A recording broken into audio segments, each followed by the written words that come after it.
7 months after the school shooting massacre in Uvalde, Texas, and new disturbing details continue emerging about the troubling response to that tragedy, which left 2 Robb Elementary School teachers and 19 students dead. Chaos is a good way to describe the response on both the police and medical side.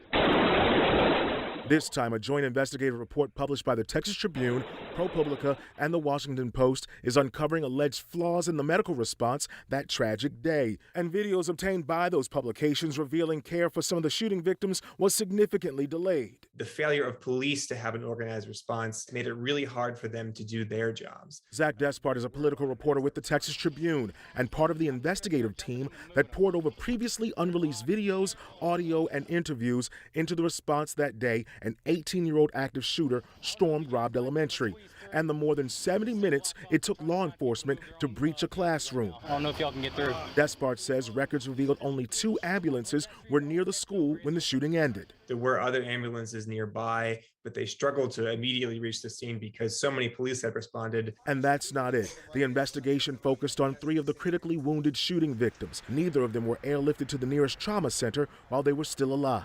There were ambulance helicopters that were available that wanted to respond to the scene. They could not figure out who was in charge. These new findings are frustrating for victims' families and for some lawmakers. It's a giant concern to me that we don't have statewide elected officials calling for some real investigation into this. Texas Senator Roland Gutierrez is among those who've been calling for investigative hearings and more this legislative session. Clearly, we've had system failure, communications errors, cowardice, you name it.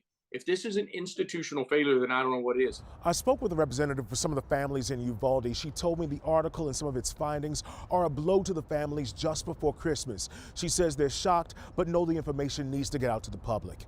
In Dallas, I'm Damon Fernandez.